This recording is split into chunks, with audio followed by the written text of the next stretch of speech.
नमस्कार, मैं हूं पंडित प्रभात मिश्रा और आप देख रहे हैं शिवा फ्यूचर सॉल्यूशन के इस यूट्यूब चैनल को। तो एक भक्त का प्रश्न आया है कि गुरुजी, मेरा पड़ोसी मुझे बहुत गाली देता रहता है, मैं उससे परेशान हूं, मैं क्या करूं। तो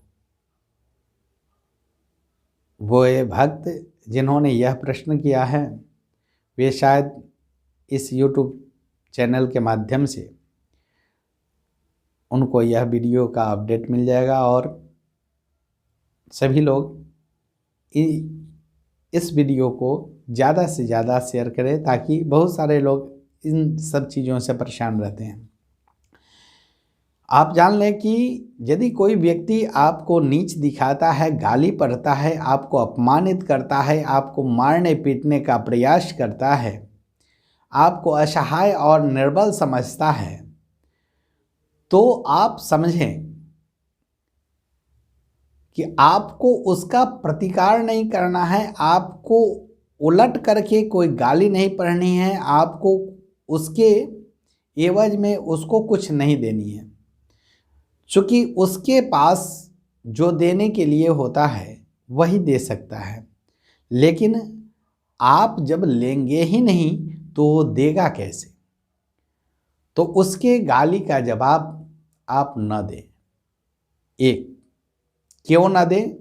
तो इसलिए कि वह आपको यदि एक गाली देता है तो एक जन्मों के पाप ताप संताप का वह हरण कर लेता है। यदि दो गाली देता है तो दो जन्मों के पाप और संताप का हरण कर लेता है।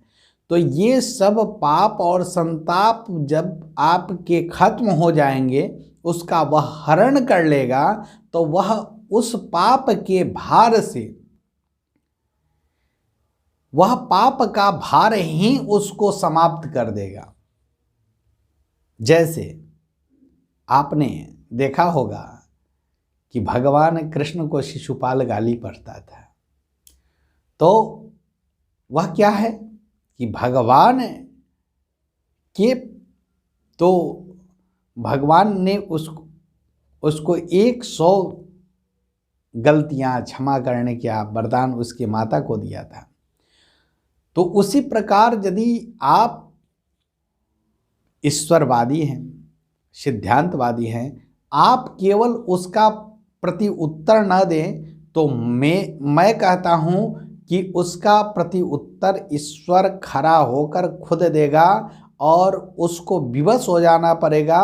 और यदि वह आपको 100 गालियां पढ़ी है तो उसको 10,000 गाली पढ़ने वाला व्यक्ति उसको मिल जाएगा और आपको ये काम नहीं करनी है, क्योंकि वह पाप जो आपके पूर्व जन्म का संचित पाप है, वह जब आपके नष्ट हो जाएंगे तो आपका भाग्योदय हो जाएगा और आप अपने भाग्योदय की यदि प्रतीक्षा में हैं तो दूसरे के कुछ कहने पर, गाली देने पर या उस्काने पर या कुछ कहने पर आप उसका प्रतिकार न करें, आप क्रोधित ना हो, आप शांत स्वभाव से रहें और देखेंगे कि गाली देने वाला व्यक्ति कितना परेशान है, कितना ज़्यादा परेशान हो जाएगा और इतना ज़्यादा परेशान हो जाएगा कि वह आपके रोग संताप और आपके पूर्व जन्मों का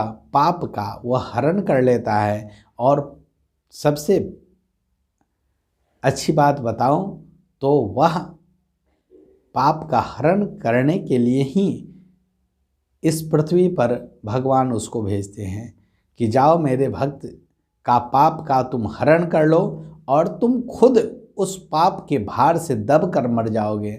ऐसा होता है। इसलिए गाली देने वाला बहुत महान है।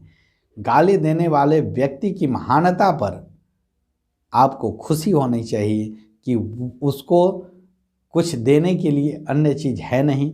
वह मिष्ठान दे नहीं सकता, क्योंकि मिष्ठान देने की क्षमता उसमें नहीं है।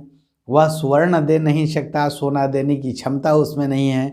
वह पद और प्रतिष्ठा नहीं दे सकता, चूँकि वह देने के लिए उसके पास खुद नहीं है, तो वह दे क्या सकता है, तो गाली दे सकता है। तो गाली आप सुने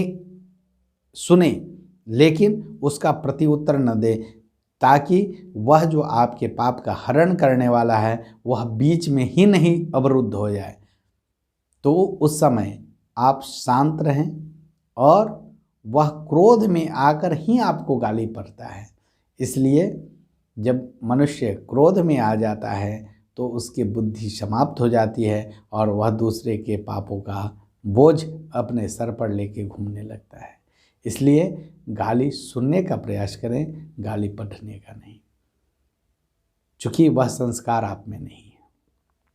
वह संस्कार ईश्वर ने उसको दिया है। इसलिए यदि वह आपका तिरस्कार करता है, आपको सताता है, तो समझ लीजिए कि वह